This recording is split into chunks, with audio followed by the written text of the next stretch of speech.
If you kill Flowey on a neutral run, doing a second neutral run and sparing Asgore will result in him killing himself to free you from the underground. Trying to spare Sans in a genocide run will result in the player getting dunked on. There's a hidden character that's a bit harder to encounter than Gaster, named So Sorry. In order to encounter So Sorry, the player's internal clock must be set to October 10th at 8 p.m. He is found on the right floor 2 crossroads in the hidden art club room. The genocide music that plays after killing every monster in the area is Flowey's theme slowed down by 1200%. If you try to call anyone before the Muffet fight, the signal will be clogged with cobwebs. It's possible to skip the Muffet boss fight if you actually buy one of the 9,999 gold items in the bake sale in the Hotlands. If you only kill the bosses in a neutral run, the underground will be ruled by the annoying dog.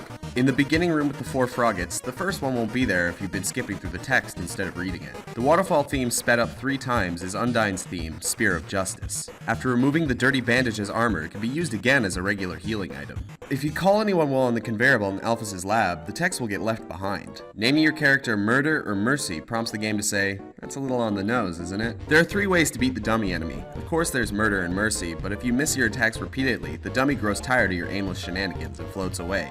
This is later commented on by the angry dummy. If you get the key to Sans' room, there's a key in the room behind the house that contains a time machine-like device and encrypted messages. There are multiple snow sculptures on the player's head while sliding through the puzzle area. The golf course minigame can be completed 6 different ways with 6 different flags, representing the 6 human souls that came before Frisk. Siren is made up of 2 sprites, one of them being Sprite_Siren_agent. This leaves fans to speculate Siren is actually 2 separate monsters. At the inn in Snowdon, if you rent a room, then quickly talk to the innkeeper again, she'll tell you off for wanting a second room key. The money in Sans and Papyrus' couch is only there if you inspect every snowpuff before the bridge. If you go left beside the secret cave entrance, you can see a small house down below in a clearing, and occasionally you can see someone outside. If you use the inspect element on the Undertale website, you can find a few lines of text reading, "What are you doing? Looking for secrets? Don't put your nose where it doesn't belong, or you might find something you don't like." You can fight a hidden monster named Glide if you wait around long enough in the hidden cave room. Equipping multiple fashion items during the Mettaton fight will give you high ratings and end the battle sooner. It's actually impossible to die during any of Mettaton's game shows. It's possible to drain the water cooler if you keep taking water and dumping it. Later in the game, a tree will grow in that spot. The Mettaton fountain actually used to be a memorial to Azrael, hence why you can find the statue that plays his theme in Waterfall. There's actually 2 lines of spoken dialogue throughout the game, the first being Flowey saying, "That's a wonderful idea,"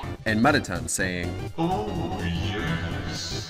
In reference to the "Where are the knives" prompt at the beginning of the game, obtaining the knife in a genocide run presents the dialogue, "Finally." In Toriel's house, there's a plant that you can't quite remember the name of, but going into Toriel's room and reading a book about the plant prompts the player to remember the name, Water Sausage. There's an unused spell icon in an early screenshot of the game, but spells were probably removed due to the game not being combat focused. After a pacifist run, returning to Toriel's house and sleeping in your bed prompts the game to say, "This bed feels too small for you now." The stick item also works on the Amalgamite dog enemy. If you go back and talk to the snowman after a pacifist run, you'll get this bit of dialogue. "Ah, the barrier's open? You know I can't move. Why are you telling me?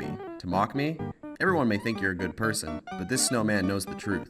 Someday, your friends will realize your heart's as cold as my butt." The symbol on Papyrus' battle body is the same as the symbol on the Starman's body from Earthbound. There are 2 secret endings the player can get by doing a pacifist run after a genocide, both of which imply Chara killed everyone after the ending. The Temmie's appearance is based on a doodle done by an artist who didn't know what Undertale artist Temmie Chang looked like. In the same regards as the annoying dog representing Toby Fox, Temmie represents artist Temmie Chang. It was originally planned for Mettaton to save your essays to your hard drive, but the feature was too buggy to be added. Muffet was designed by Michelle, I can't pronounce that, I'm sorry, creator of the webcomic Ava's Demon. The dog song is made using Mario Paint's music mode. There's an unused version of the game over music, presumably going to be used during a scene with Asgore. There's a song in the Undertale demo called Muse_Piano that plays if you kill Toriel. That is unused in the actual release of the game. There are 2 unused Royal Guard enemies, RGO3 and RGO4. If you try to find out Alfie's crush through reading the game code, you'll find a line reading, "Lol, if you came to this part of the code to see who I have a crush on, then you're out of luck." Trying to obtain the legendary artifact will place the annoying dog in your inventory. But if you manage to remove the dog via debug mode and try to collect the artifact, it will simply read,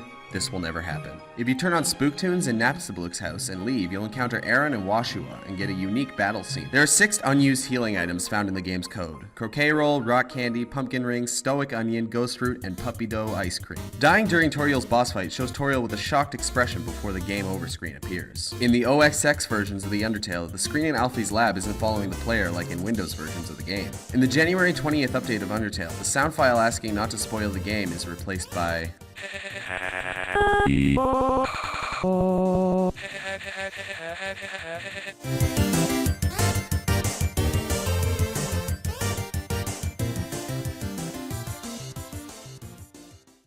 Hey everyone, and thanks for watching another 50 Fast Facts, and a very special thank you to Master Medic 1, who's letting me borrow his computer until I can get a new one. And I'd like to thank you, the viewer, for helping me get to 3K subscribers. If there are any games you'd like me to cover in the future, let me know down below, and subscribe for future updates. Alright, I got a lot of work to do. Until next time.